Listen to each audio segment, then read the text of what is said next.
Hello, dreamers, and welcome to this week's episode. Before we get started, I have a few notes about the show. This is an independent one-woman production, which means I depend on you to help keep the show up and running, and there are a few ways that you can support. You can leave a nice rating and a review on Apple Podcasts or whichever platform you listen to the show on. It gives us more visibility in order for new listeners to discover us.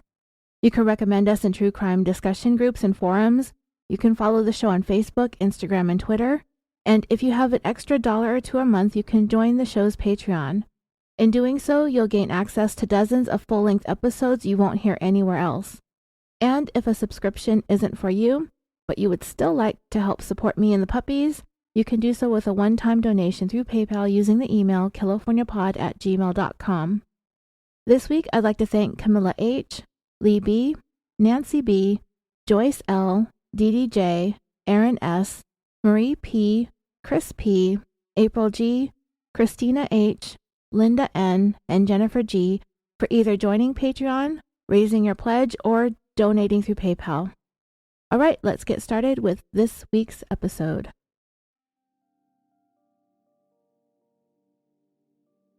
In last week's episode number 237, we discussed another neighbor feud because of the poll conducted in the Facebook discussion group. That was the option at the time when I was deciding what to do next that was most voted for. However, since then, unneighborly behavior has been surpassed by mysterious disappearances, and this one is pretty baffling. The child at the center of the story was only 7 years old when he seemingly vanished into thin air on the morning of June 4th, 2010. I posted about him recently in the Facebook group because this past September 9th, this child would have turned 20 years old if he were around today. There is a pretty strong consensus as to who may be the person responsible for this child having gone missing, and there has been pretty much since the day he was last seen 12 years and 3 months ago. But the missing pieces, the key to the solution of this child's disappearance, have been frustratingly out of reach, despite all that suspicion. The answer usually lies with the last person to have seen the child, but even that really hasn't been clear either. This child was there 1 minute and gone the next. In this episode, we're going to take a look at the timeline. We're going to discuss the person of interest and whether or not this person has been treated fairly. In this 238th episode of California Dreaming, the tale of the lost son, where is Kyron Horman?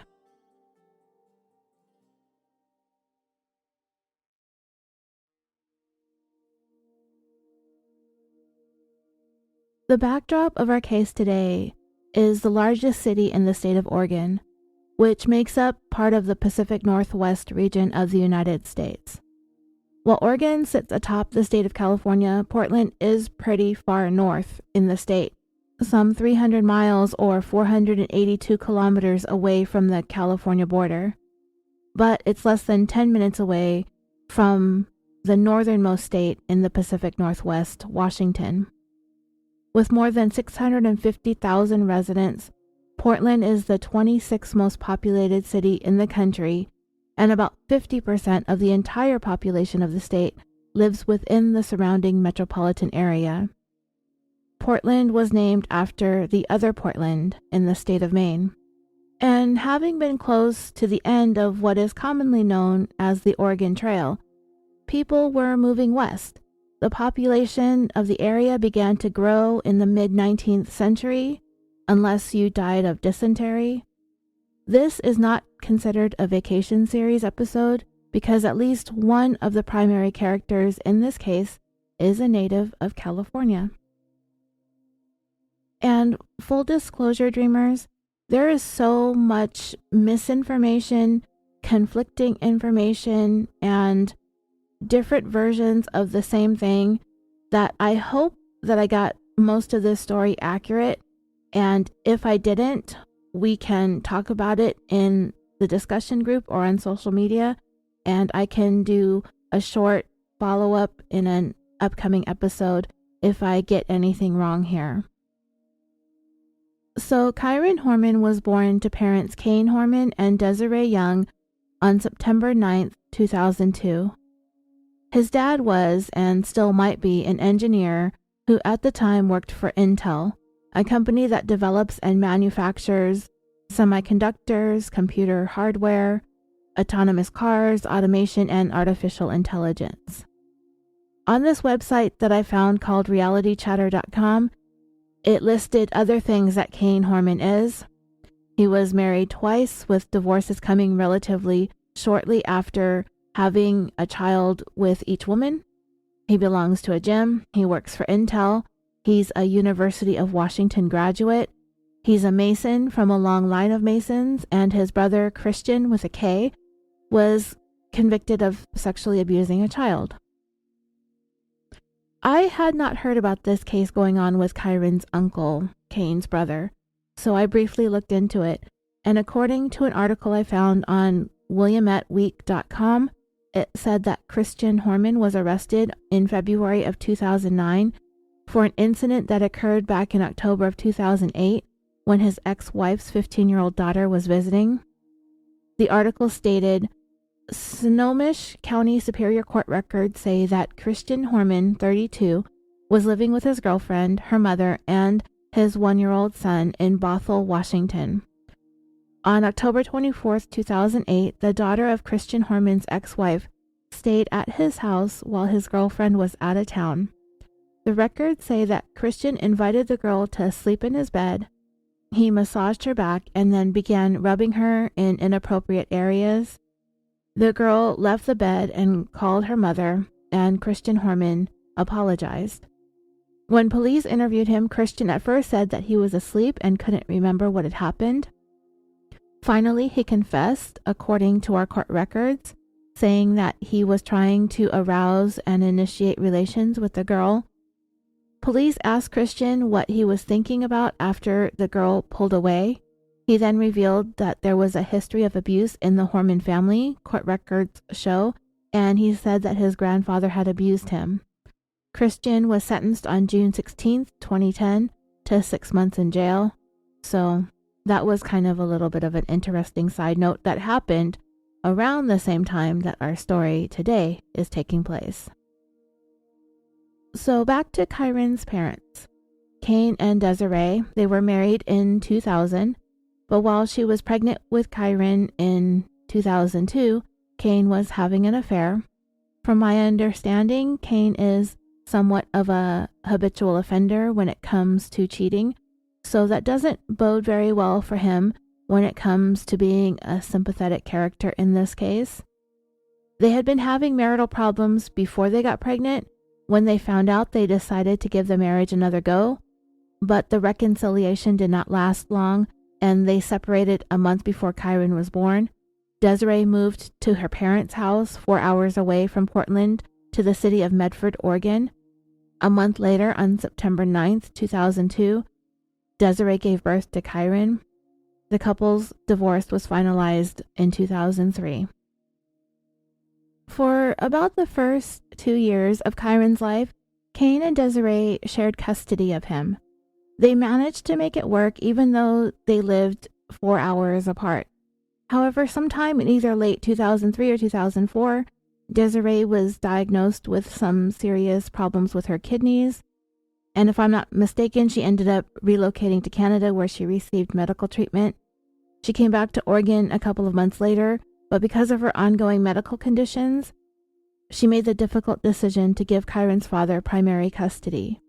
However, regardless of that and her health issues, Desiree continued to be a strong presence and very active in Kyron's life. So now, Kyron was living full-time with his dad at his home in the northwestern part of Portland in a relatively rural area. Kyron, being an engineer at Intel and having such a demanding job, he was going to need to seek childcare services for Kyron since he was only 2 years old.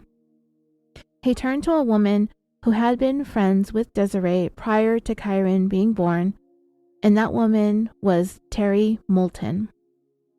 Let me give you some background on Terri. She is one of those with an eyes. She's Terri with an I. She was born in Grass Valley, California in March of 1970, which would make her 52 years old today. Grass Valley is located in the foothills of the Sierra Nevada mountains, about an hour northeast of Sacramento. She was adopted by Larry and Carol Moulton, who were both elementary school teachers. When Terri was 12, her family moved to the city of Roseburg, Oregon, which is almost a 3-hour drive south of Portland.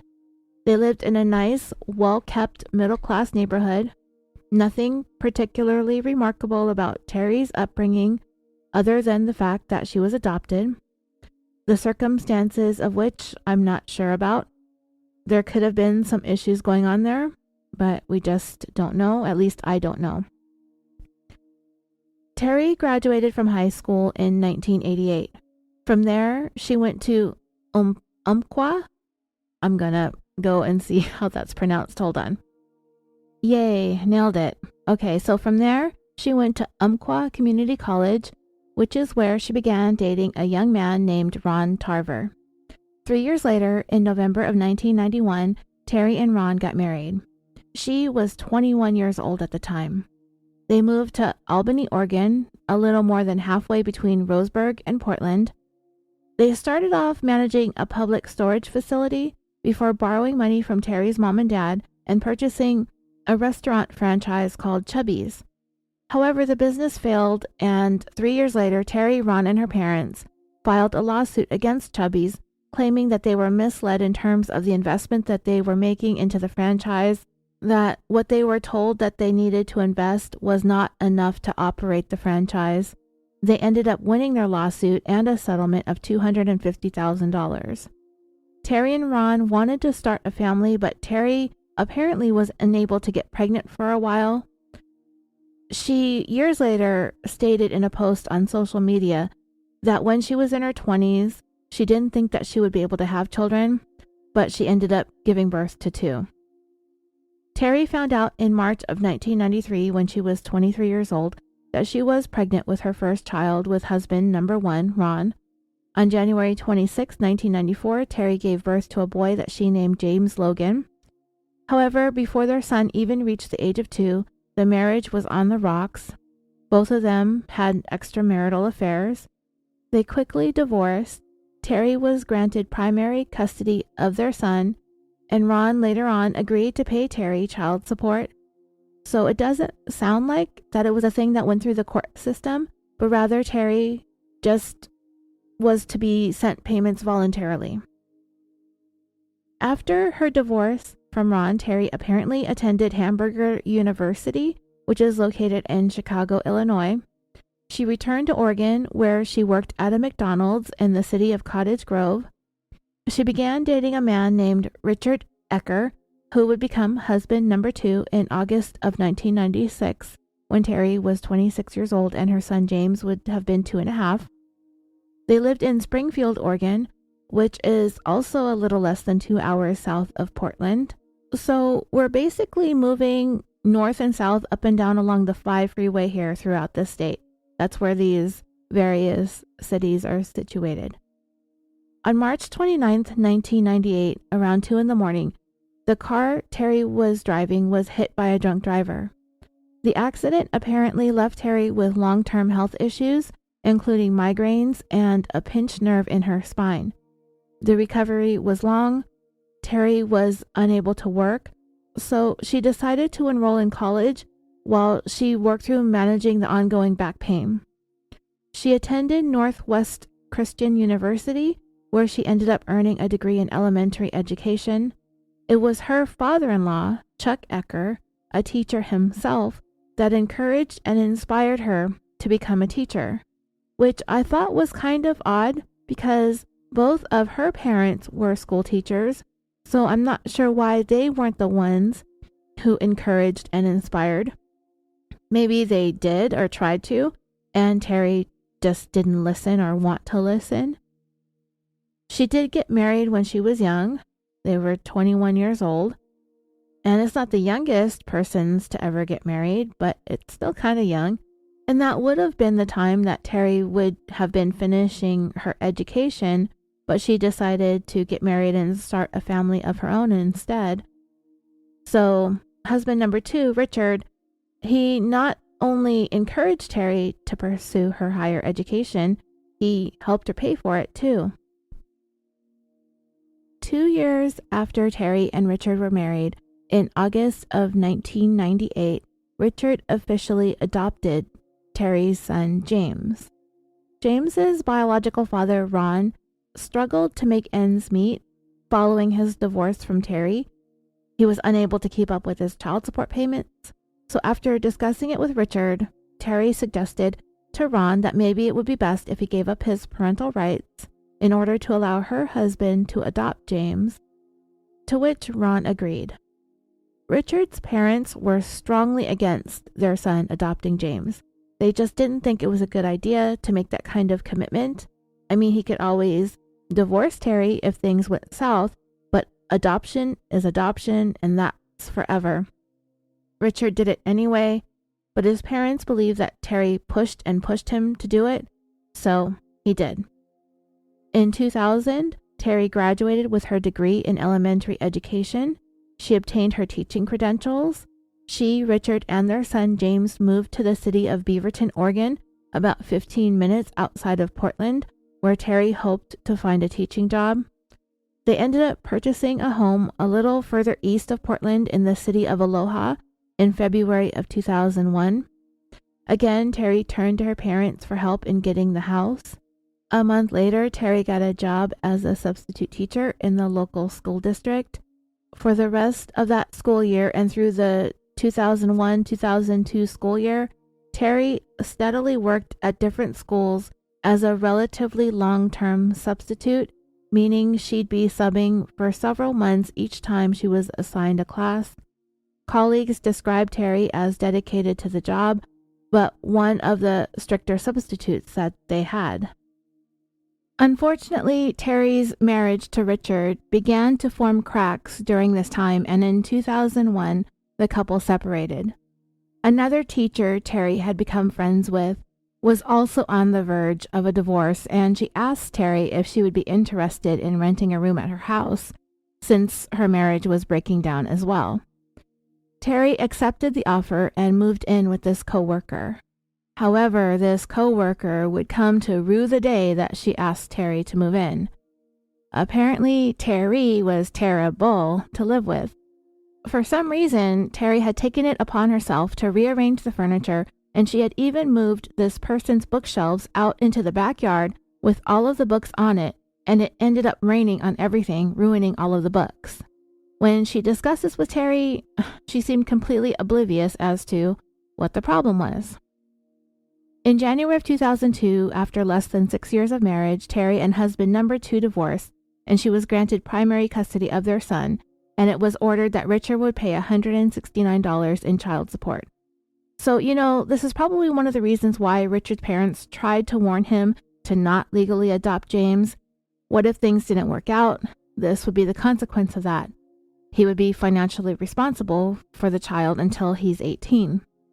I can't say for sure whether or not that was Terri's official plan to get somebody else other than James's biological dad on the hook for the child support. That was something that I heard discussed on another podcast that I listened to that talked about this case, that Terri got him good, got him stuck paying for a kid that wasn't his. But Richard had his good intentions, and adoption means the kid is his, period. In 2003, Terri went back to court requesting an increase in child support, and they actually bumped it up to $550 a month. That sounds much more reasonable to me, but what Terri did next was kind of a dick move. With the child support being more than tripled, it hit Richard hard in the wallet. He said that he went to Terri's house to ask her to give him a break on the support, that he was having difficulty paying that much money, and while to him she seemed like she was agreeable to a reduction, but the following day, Richard received a phone call from their local county sheriff's department ordering him to stop harassing Terri. After that phone call, Richard never saw James again and continued to pay child support until he was 18. Within a couple of months of her divorce from Richard, Terri became a member of Bally Total Fitness, and her workouts often lasted several hours a day. At the end of the 2001-2002 school year in June, Terri's substitute teaching job at the elementary school where she had been for 7 months ended. That same month, Terri met Kyron Horman. It's my understanding that Terri was friends with Desiree, Kane's wife, prior to this. Desiree has stated that Terri is the reason why her marriage to Kane ended. Remember, Desiree found out that she was pregnant with Kyron in January of 2002. Kane met Terri in June. Desiree and Kane separated in August. Kyron was born in September. So Terri has pretty much been in Kyron's life since the day he was born. Kane insisted that while he and Desiree were still living in the same house when his affair with Terri started, they were basically living separate lives. Desiree moved into her parents' house in Medford the month before Kyron was born. I mentioned that when Kane met Terri that he quote-unquote hired her to take care of Kyron, but it sounds like that duty was sort of a part of the package deal that Terri was getting when she began having an affair with Kane. They met in June. Desiree says their affair is the reason for the breakup, but it was probably more of a last straw sort of a thing because she would end up moving out 2 months later. This was supposed to be a time when Desiree and Kane were going to try to work through their problems since she became pregnant with Kyron, but Kane obviously couldn't help himself. He started an affair with Terri. Desiree left. They had Kyron. They shared custody, and Kane has attempted to frame Terri's presence there being as the child care provider. We've heard that old song and dance before. Kyron did come to live with Kane full-time in 2004. Terri had already been living there since 2002. So luckily for Kane, he was already messing around with the nanny ahead of time. In 2002, when Terri moved in with Kane, the word was to the neighbors or anybody who asked that she was there to help with Kyron. Now, from what I understand, in the time between Desiree having Kyron and prior to her going to Canada for kidney treatments, she was residing either in or near Portland, so she and Kane would be able to effectively co-parent Kyron. It was during this period of time that all three of them, Kane, Desiree, and Terri, were providing care for the baby. And this may be the reason why Terri was telling the neighbors that she was just the babysitter. The arrangement was Kyron would stay with Desiree at night. He went to daycare during the day. He would spend 2 hours every afternoon with Terri and Kane. So this whole nanny/babysitter thing was more BS-y than everybody thought. This was going to be a stepmom thing from the very beginning. So to me, Kane, he tried to downplay it, but it was all a lie. Terri was having an affair with him. She was never going to be the babysitter nanny. She was going to be the other woman. In 2003, Terri earned her master's degree from Pacific University and continued working as a substitute teacher, renewing her license to teach as needed. The state of Oregon has nothing in its records in terms of any disciplinary action ever taken against Terri during her time working as a teacher. The following year, in 2004, that is when Kane gained full custody of Kyron and Terri became a primary caregiver. According to Terri's son from her first marriage, James, and from her second marriage technically since husband number 2 adopted him, he has stated that his mom treated Kyron as her own, that she was the one who noticed that Kane's vision was poor and he required glasses, and that Terri was the one who taught him sign language as an infant in order for him to be able to communicate. I don't necessarily think that noticing the boy needed glasses or teaching him sign language are indicative of a person treating a child as their own, because those are normal things to notice and do for a child in your care.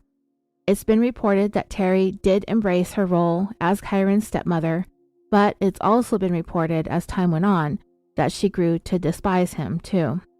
I don't know how much of that is true. We'll talk about that a little bit later on.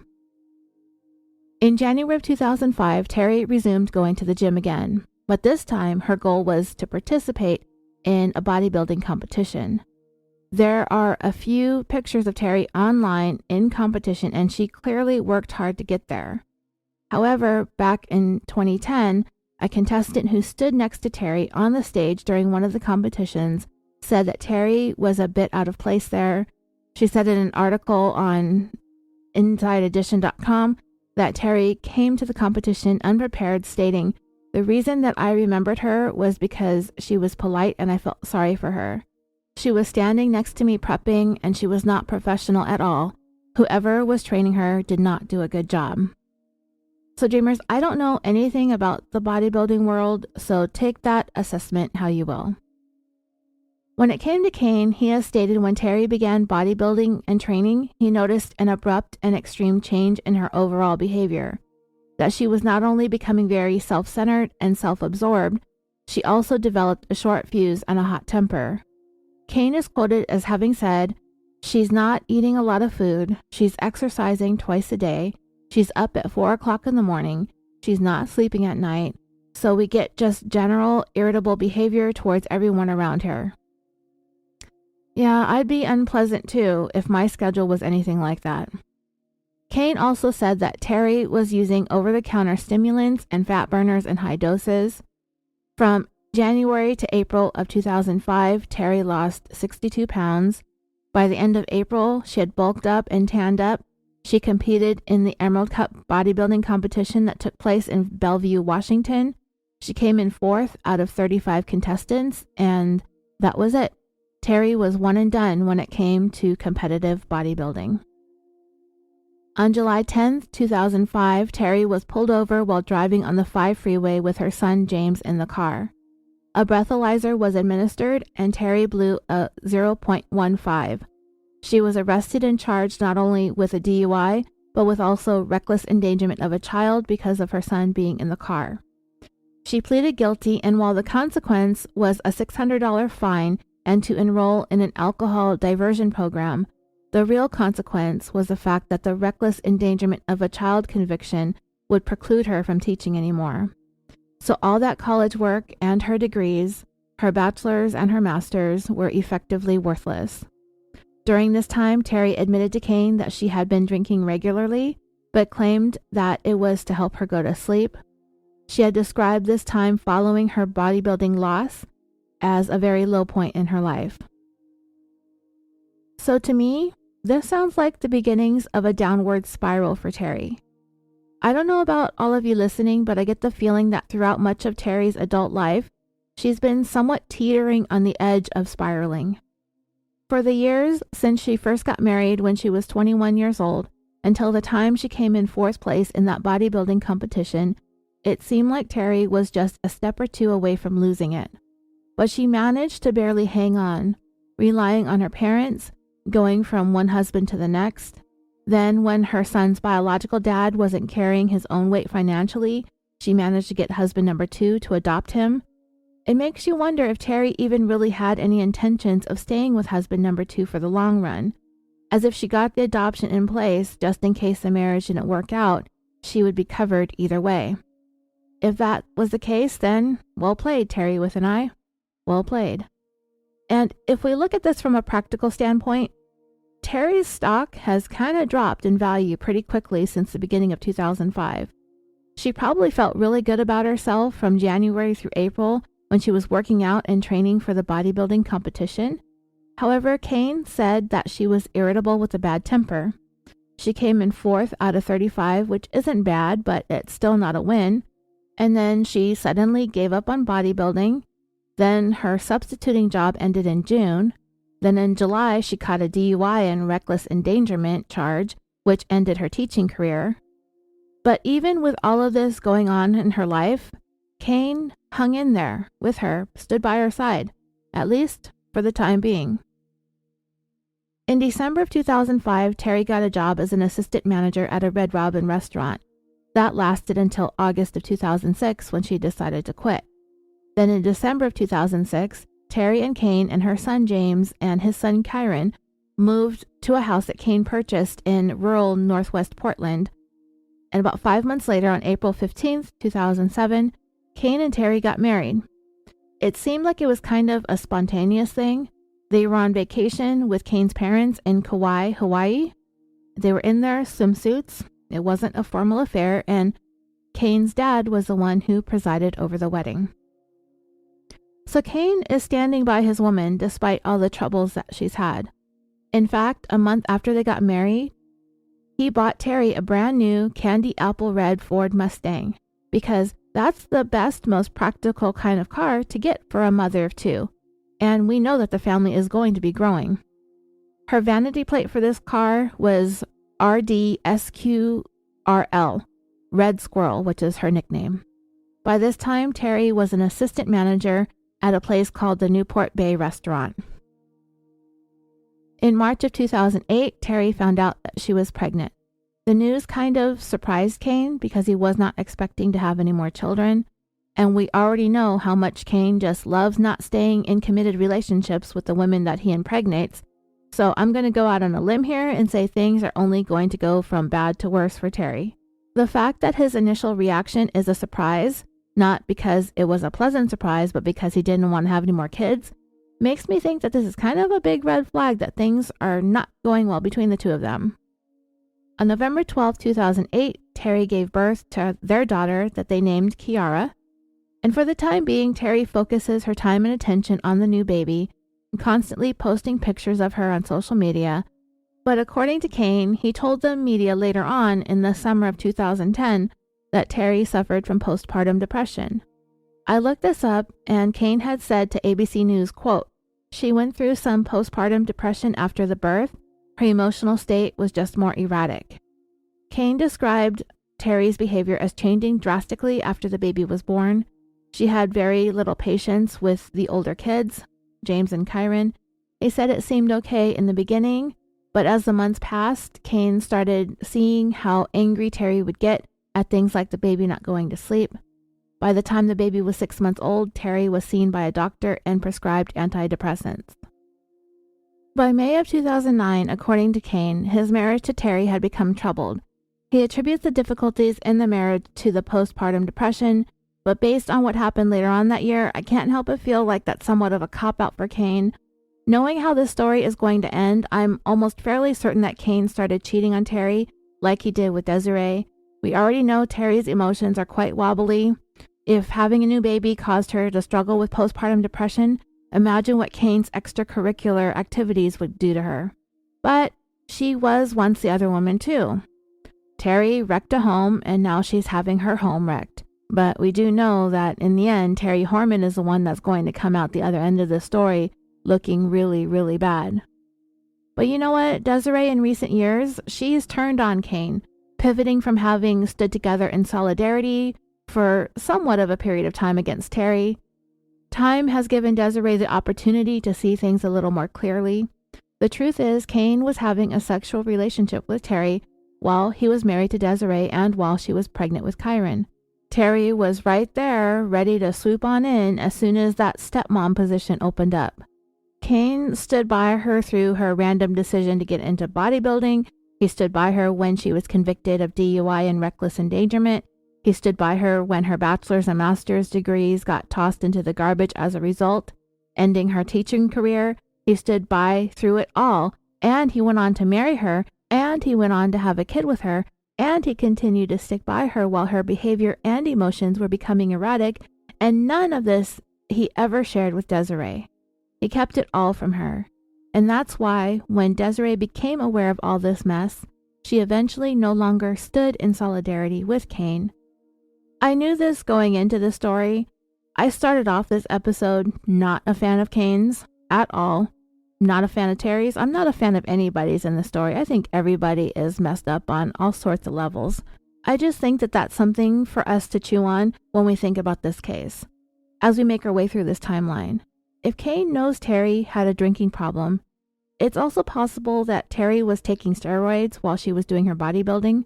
Her friend Dee Dee Spicer was asked in a deposition if Terri took steroids, and she invoked her Fifth Amendment right to remain silent to avoid self-incrimination. So that leads me to believe that Terri might have possibly taken steroids.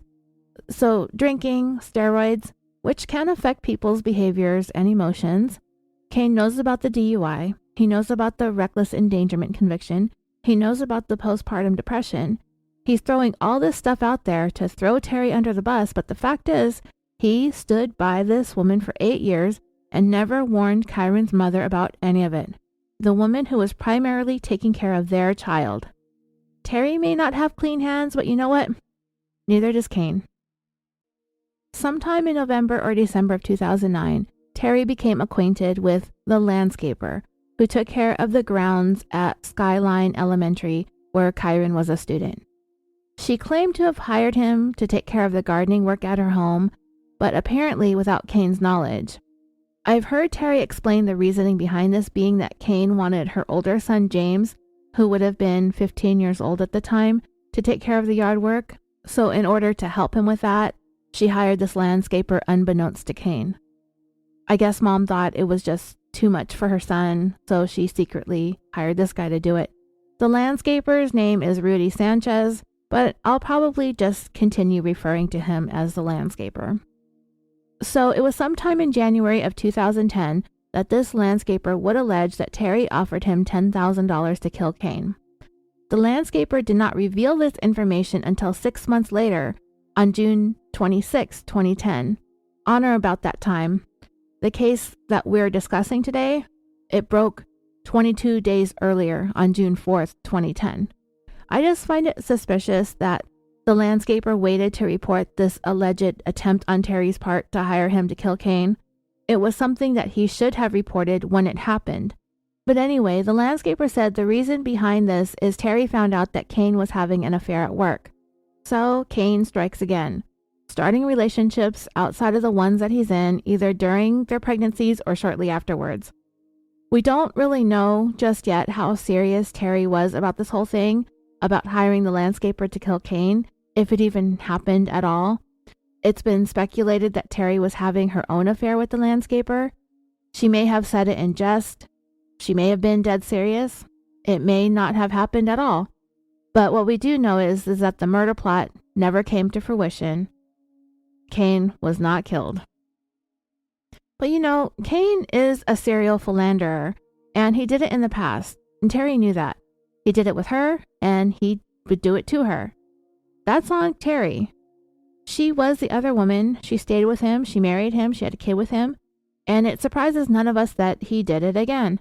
She probably felt like killing him, but she redirected her emotions into somebody else. She got involved with this landscaper. I'll talk more about him a little bit later in the timeline when we get into the investigation. In January of 2010, also the same month that Terri allegedly asked the landscaper to murder Kane, he moved out from living with his mom, Kane, Kyron, and Kiara, and he moved in with his grandparents, Terri's parents. According to Kane, while he was out of town on a business trip to California, Terri called him up and said that James was moving to her parents. She said that they had gotten into a fight and that James was becoming too much for her to handle. She called James's dad to see what he thought she should do, and they ended up having him go with her parents. Those close to the family have stated that after James moved in with his grandparents, his grades improved at school and he was doing much better overall. So now we're going to get to the day that Kyron Horman goes missing. On Friday, June 4th, 2010, at 7:45 a.m., Kyron Horman said goodbye to his son Kyron as he was feeding their cat. He exchanged a few words with Terri, and then he left for work. That would be the last time Kane would ever see Kyron. At 8 a.m., Skyline Elementary School opened its doors early so the parents and students arriving could take a look at all the science fair projects. There was a sign outside that indicated the science fair was from 8 a.m. to 10 a.m., and the talent show was from 1 p.m. to 2:45 p.m. Kyron participated in the science fair. His project was on the tree frog, and he was also scheduled to take part in the talent show later that afternoon. Also at 8 a.m., Terri arrived at the school with Kyron and 19-month-old baby Kiara so they could tour the science fair. She was driving Kane's truck that day because it was her intention to pick up Kyron's science project later on. What time was she supposed to pick up the project? I'm not quite sure. I don't know if it was ever fully explained. But anyway, They arrive at Kyron's display, at which point Terri snaps a picture of Kyron with a beaming smile in front of his exhibit, wearing his CSI t-shirt. This would be the last photo ever taken of Kyron. At 8:15 a.m., the president of the school's PTA, Gina Zimmerman, arrived at the science fair, and she saw Kyron and Terri standing in front of his tree frog exhibit. At 8:45 a.m., this is the approximate time that Terri said she left the school. She stated that just before she left, she watched Kyron walk down the hallway towards his classroom when they were finished at the science fair. At 9 a.m., Kyron was reportedly seen by another student near the south entrance of Skyline School.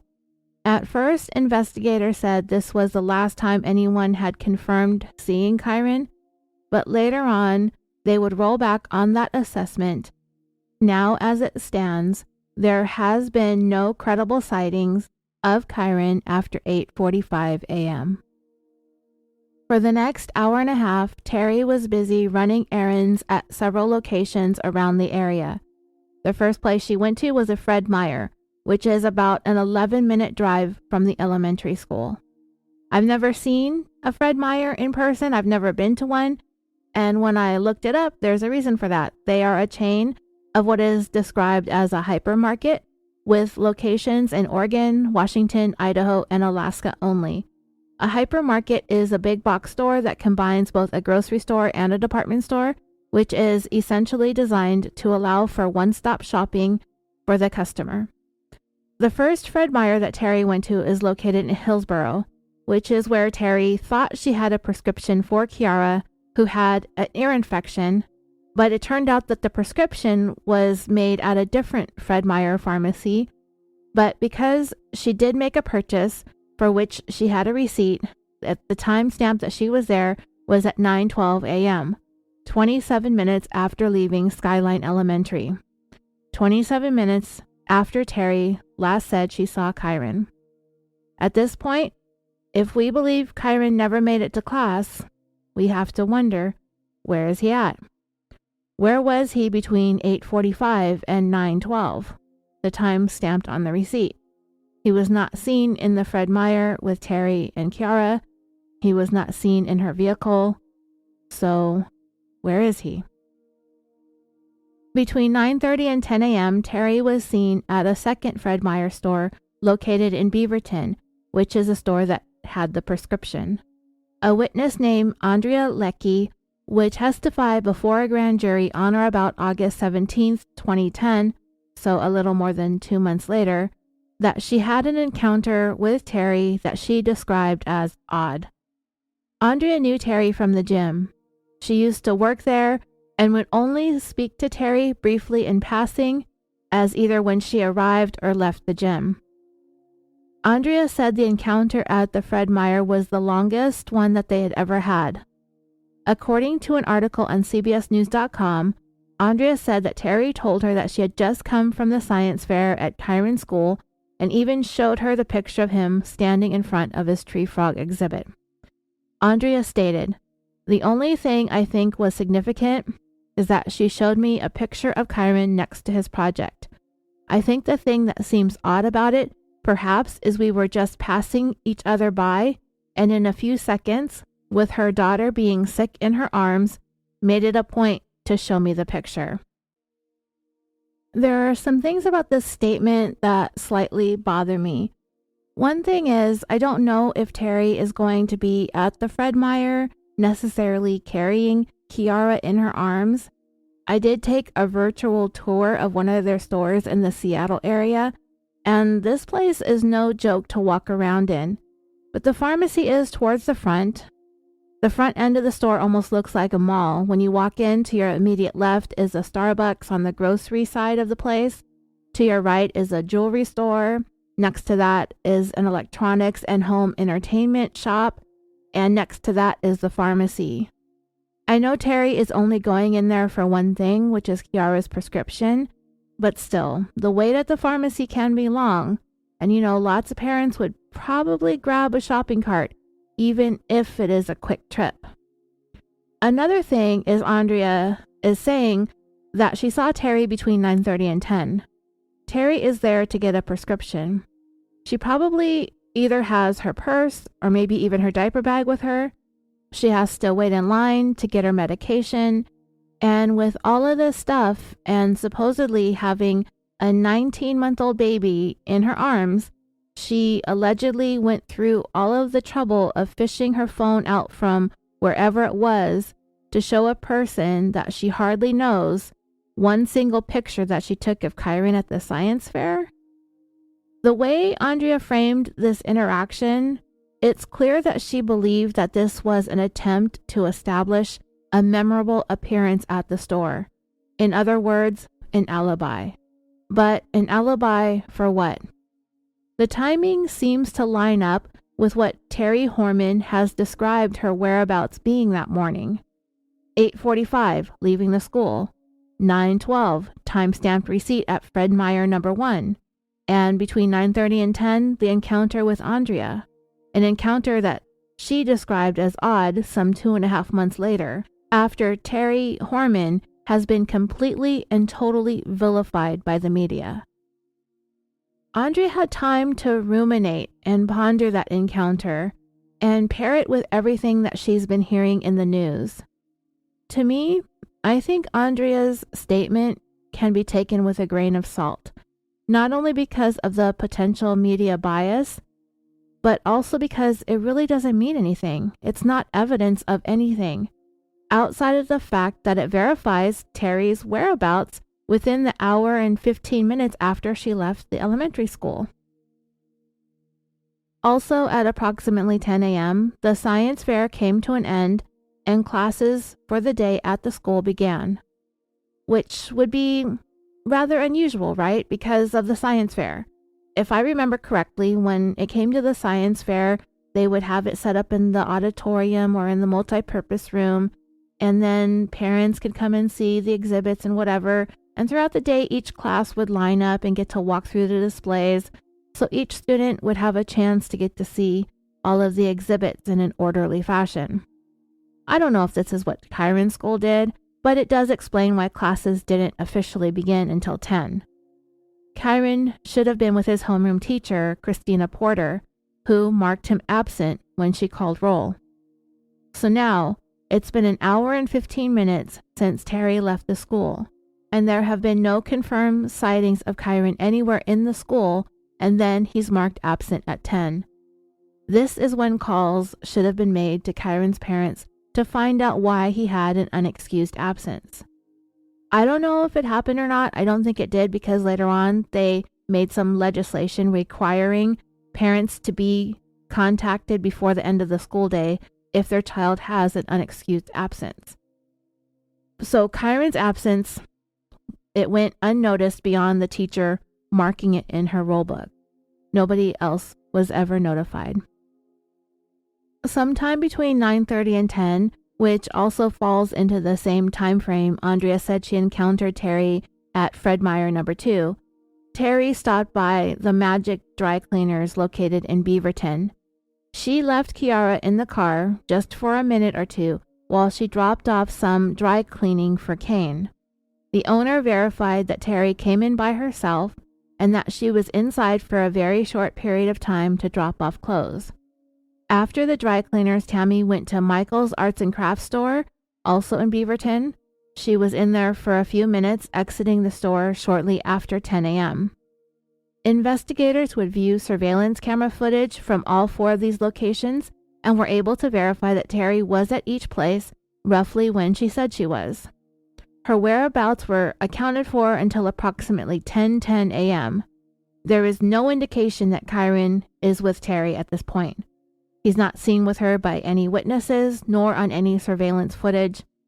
So the next hour and a half is not so clear. Terri had her 19-month-old Kiara with her the entire morning, and she reported that Kiara did have an ear infection, which is why she made those trips to the Fred Meyer to pick up a prescription to treat that infection. Terri claimed that for the next hour and a half, she drove around some of the rural roads around the Portland International Airport in an effort to soothe Kiara, to get her to rest while the ear infection medications took effect. There was a report that Terri made a phone call around 10:40 a.m. while on this drive, but as far as anyone knows, that's never been confirmed. If it has, that information has not been made public.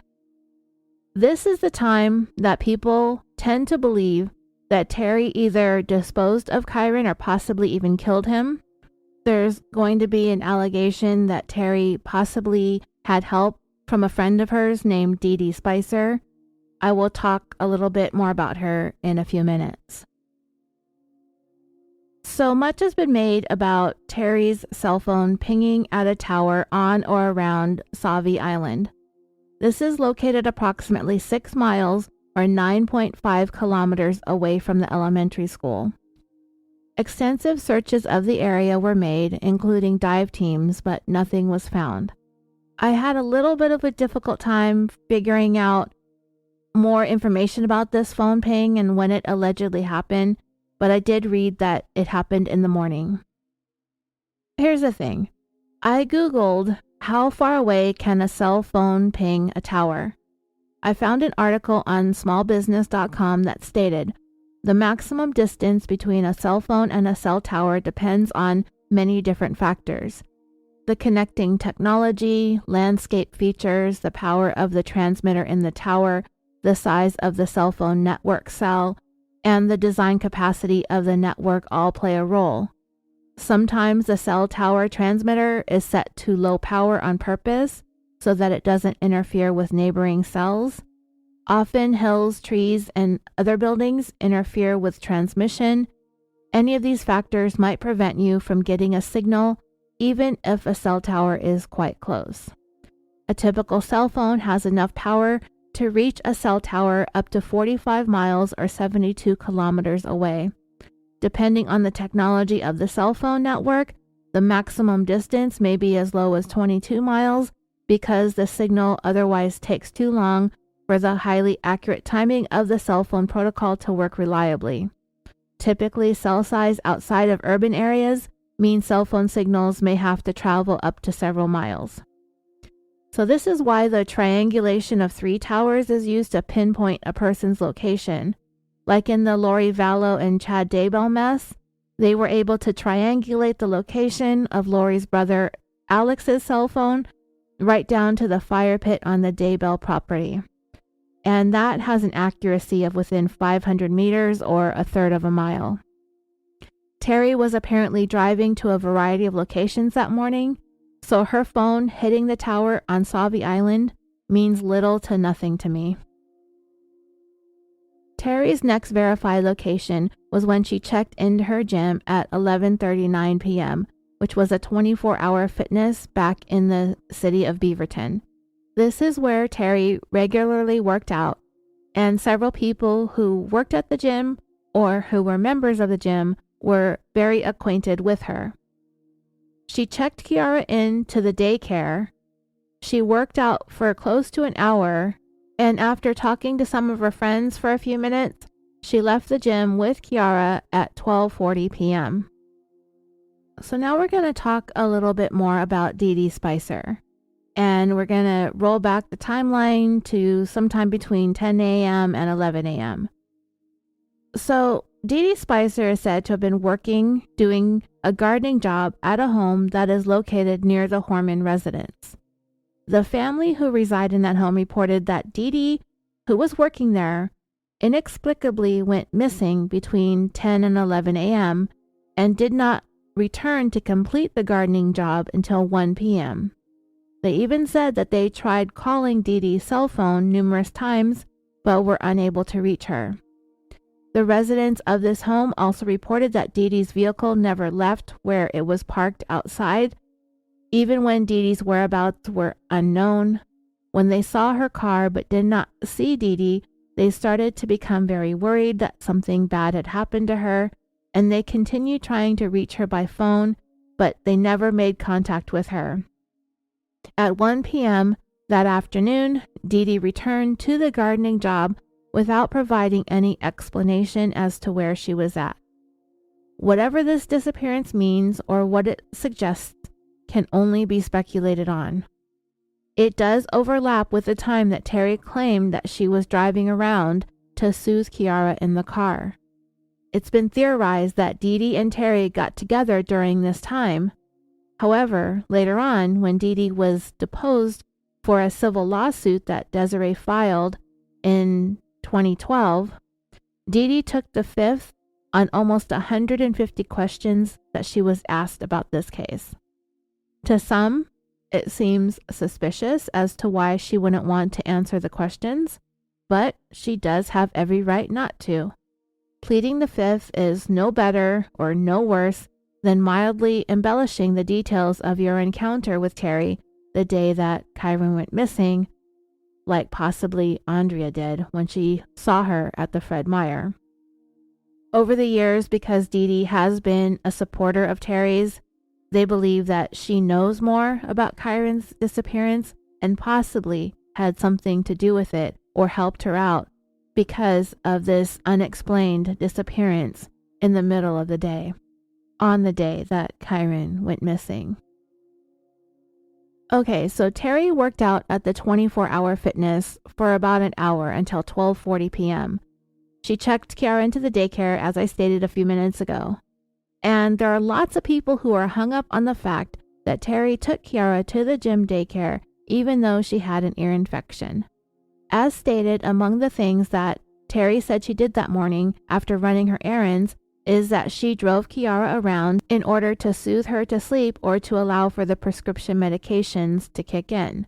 To me, that kind of makes sense, but I can see why it's suspicious. This is the time when people think Terri got rid of Kyron. They believe she drove around with Kyron to do all of her errands even though nobody ever saw him with her, that she somehow harmed him with her daughter right there apparently, and then even in that overlapping time when her friend Dee Dee had supposedly left her gardening job for a little while, the theory is that Dee Dee showed up to help Terri with all of this nefarious activity, getting rid of Kyron, disposing of him, covering it up, whatever it is that is thought Terri may have done in that time frame. And then Terri shows up at the gym, casually drops Kiara off at the daycare, proceeds to work out, and then chit-chats for several minutes with her gym friends, and then checks Kiara out and goes home. That's a lot of nonchalantness going on here with Terri, if I'm being honest. Most people aren't so cool, calm, and collected after killing somebody, particularly a child that they've helped raise since birth. But then again, perhaps Terri Horman has nerves of steel and is capable of killing and then being as cool as a cucumber a few minutes later. We need not forget that we are talking about a woman here who has no history of violence, no indication that she was anything but a dedicated mom. Even the most hardened career criminals have a hard time keeping their nerves calm after killing somebody. I just have a little bit of a difficult time believing that Terri Horman went from stay-at-home mom to child killer and was able to appear totally unflustered. I'm not saying it isn't possible. I'm just saying I'm trying to picture all of this in my head. Taking Kyron to school with his 19-month-old sister in tow, going to the science fair, hanging out with him there for a good 45 minutes, and then somehow managing to leave campus with Kyron and the baby without anybody noticing, showing up at the first Fred Meyer and making a purchase in under 30 minutes, no sighting of Kyron, showing up at a second Fred Meyer within the next 30 minutes, picking up the ear medication prescription, running into an acquaintance to casually talk about the science fair, showing her a picture and everything, and again, no Kyron in sight, and then going to the dry cleaners and to Michael's, still no Kyron, then driving around to soothe Kiara and letting her medication start to work because Terri wants to go to the gym. She gets to the gym, checks in, drops Kiara off at the daycare, and the daycare staff accepted Kiara. Internet people are really hung up on the fact that Terri would take her quote-unquote very sick child to the gym daycare. But you know what else? The daycare apparently took in a very sick child. No, it doesn't seem like the best thing in the world to do, to take your kid to a daycare when you know she's been sick. But Terri did seem to have a remedy And maybe it worked. Maybe Terri did manage to get Kiara to settle down, to give her a power nap. Maybe the medications worked, and once she saw that Kiara was looking and feeling better, she decided to go ahead and go. Parents usually don't take their kids to daycare or to school when they're not feeling well, and we know that they aren't. An ear infection is usually associated with a fever, and an alert staff member should be able to tell by looking at the child that they aren't well and would typically turn the child away.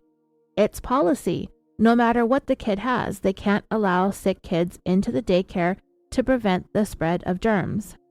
But ear infections are not contagious.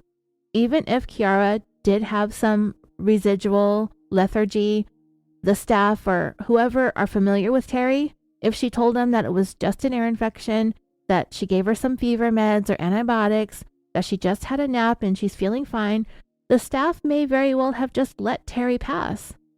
Because if at any time Kiara becomes fussy or begins to appear to not be feeling well, all they have to do is page her to come pick her up.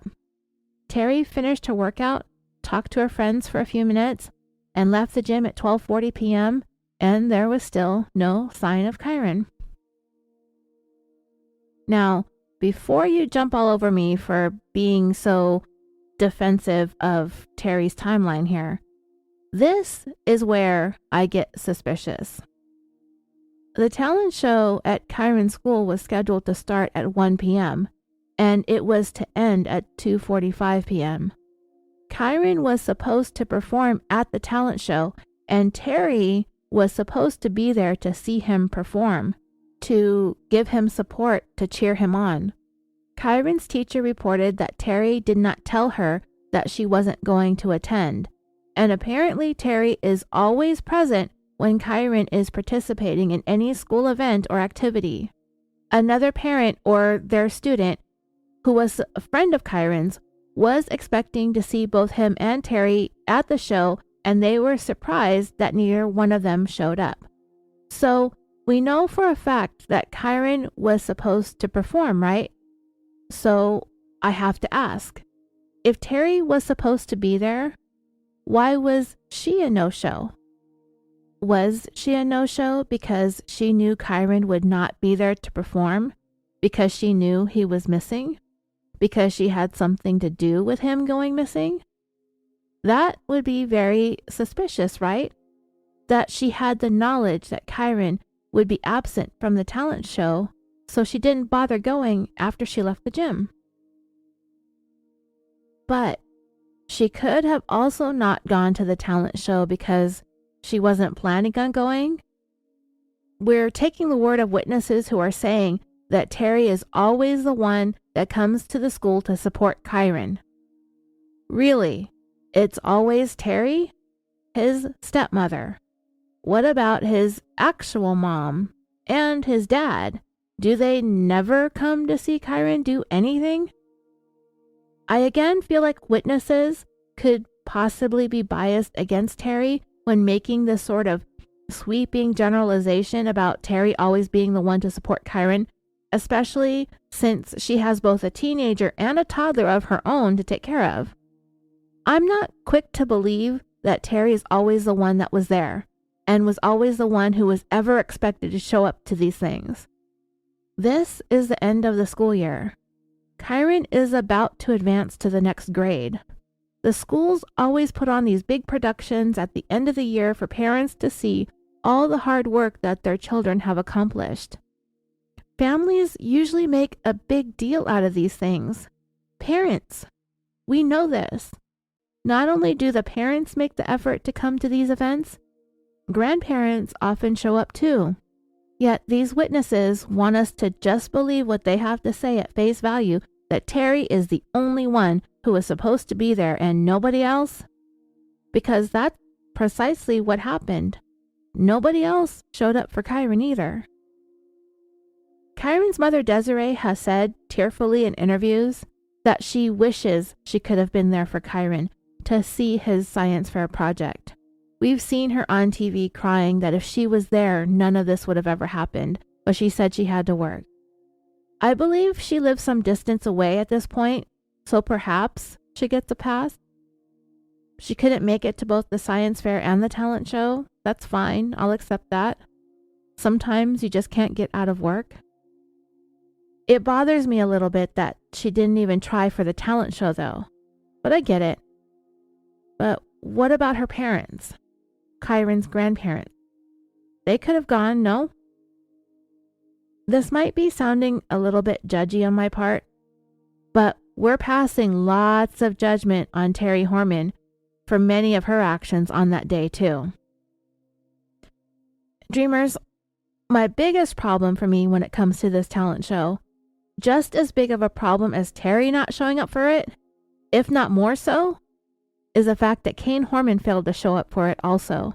This man has no excuse, yet nobody wants to talk about that.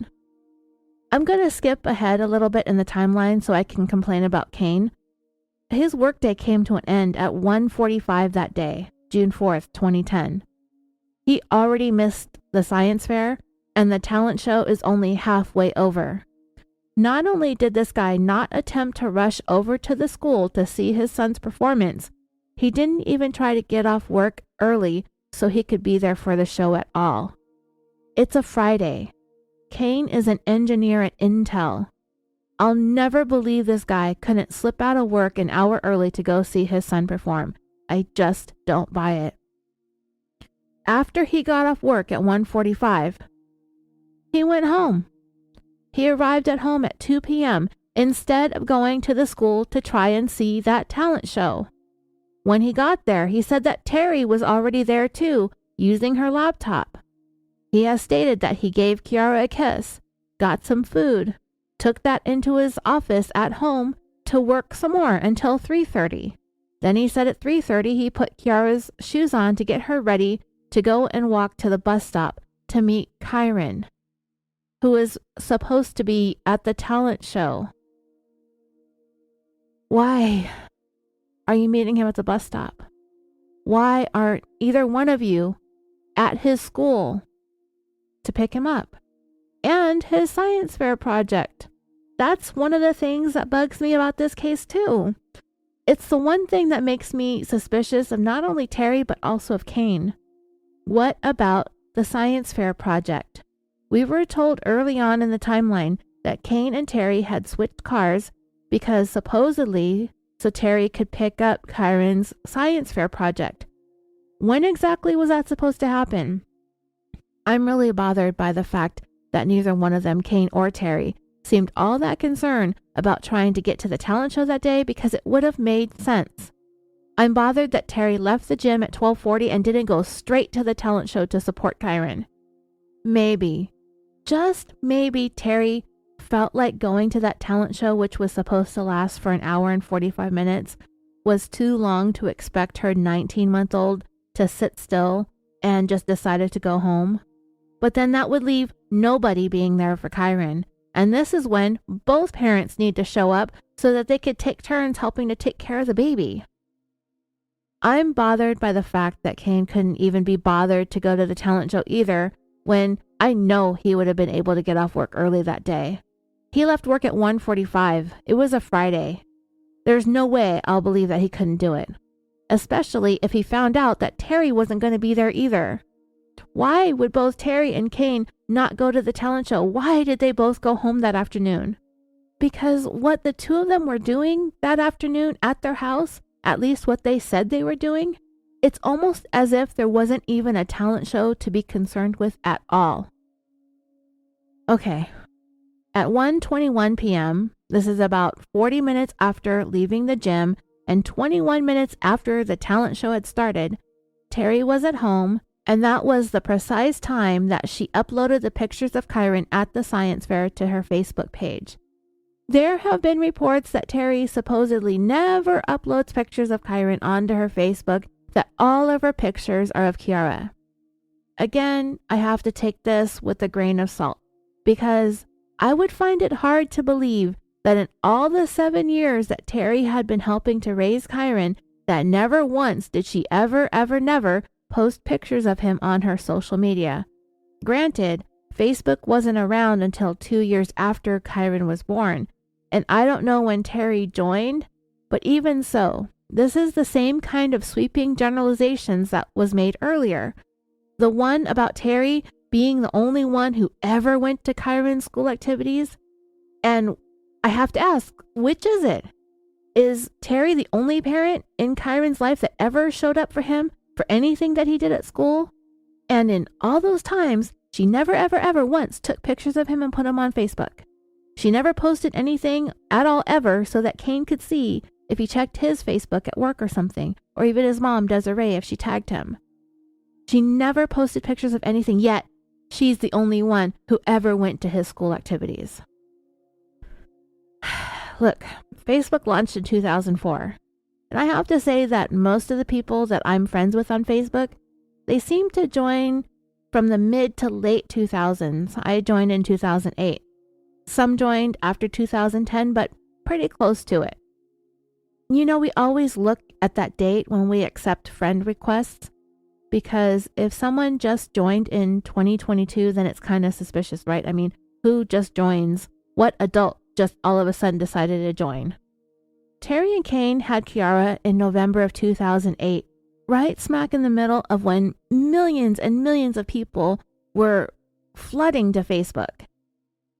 She just had a new baby, and we know the moms with the new babies post pictures of them ad nauseum. I mean, we get it, your baby's adorable as hell. Terri's no different. She had a teenage boy, she had Kyron, and finally she's got a baby girl. Of course she's going to post pictures of her all the time. And now, looking back on this, it's easy for us to say, oh, Terri never posted pictures of Kyron, and the one day when he goes missing, she all of a sudden decides to post pictures of him, because now we can't prove it. And besides, what difference does it make? The bigger issue for me is the fact that she came home instead of going to the talent show. Why did she not go? If Kyron was going to participate and she was expected to go, why did she not go? It bugs me so bad. And it doesn't seem like she's doing anything to rectify that either. If she did come home because Kiara was tired or not feeling well, I'd believe that.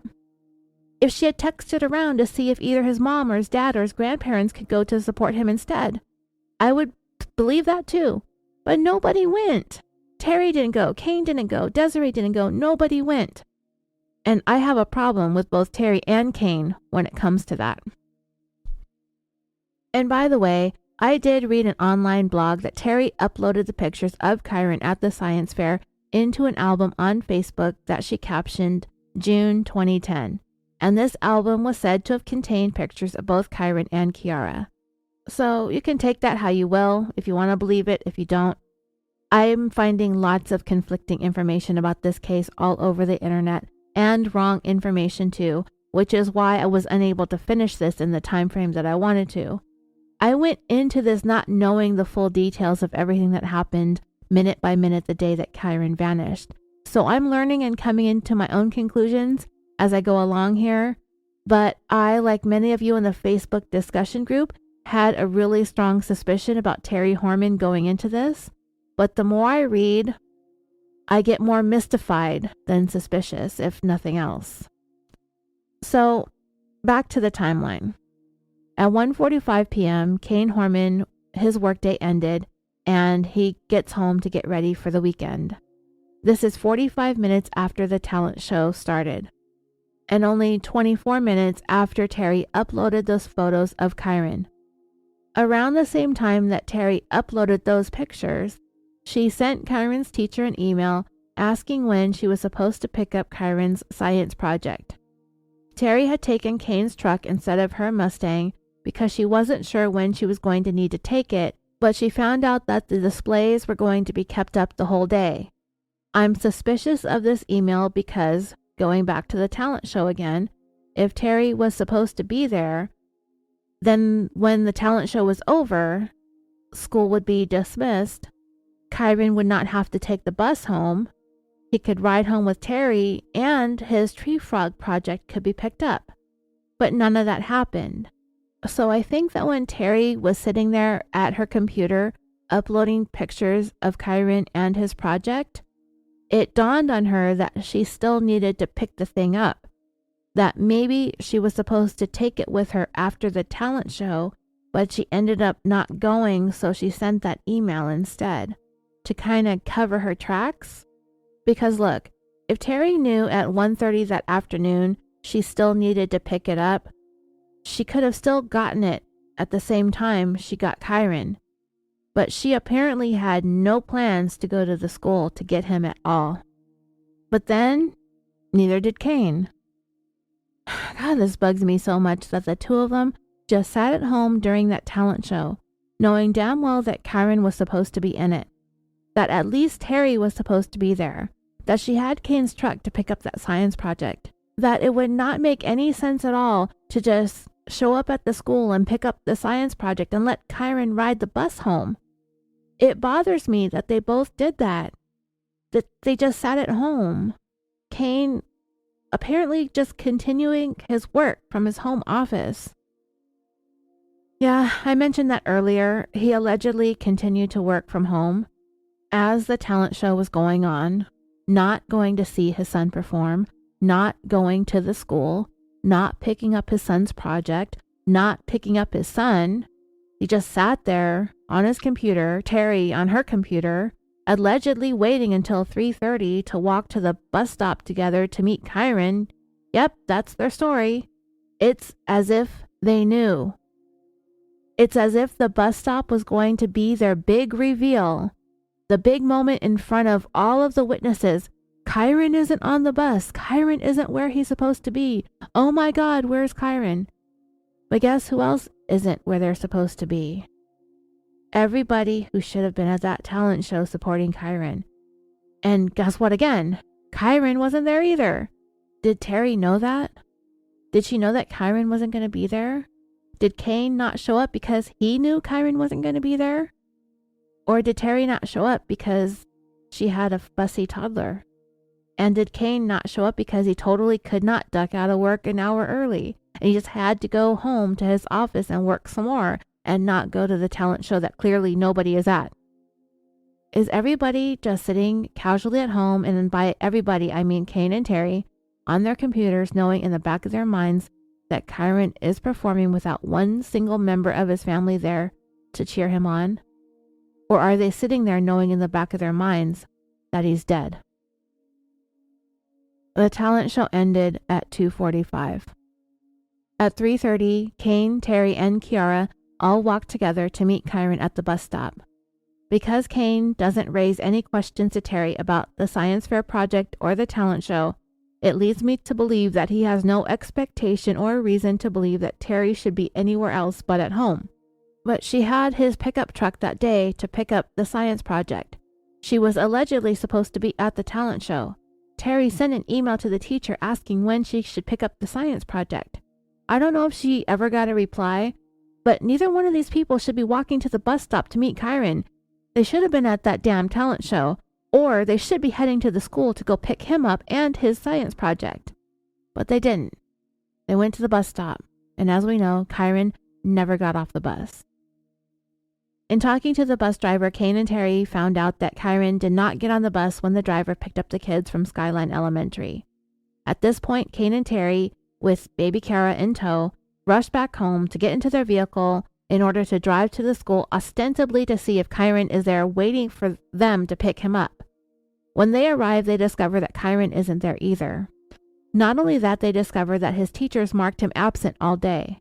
His backpack and his jacket were in the class as he left them in the morning before he went to look at the science fair exhibits with Terri. At 3:56 p.m., a school administrator named Susan Hall made the 911 call to report Kyron missing. The call went out over the police radio, and there began the largest search effort in Oregon history. A little more than 7 hours since Terri Horman said she last saw Kyron walking down the hallway towards his classroom. Okay, dreamers, this episode is turning out to be longer than I expected it to be. I've been trying to keep these things down to one part. I have the whole thing written. I'm just getting a little bit tired of talking to myself into this mic because I got myself all worked up over this whole talent show thing. So what I'm going to do is break this up into 2 parts and have the second part for you ready by Thursday-ish. Don't worry, this isn't going to be a months-long saga. You're not going to have to wait forever to get to listen to the end of this. I have it all done for you. It's just been such a convoluted case that I've had troubles getting through it all.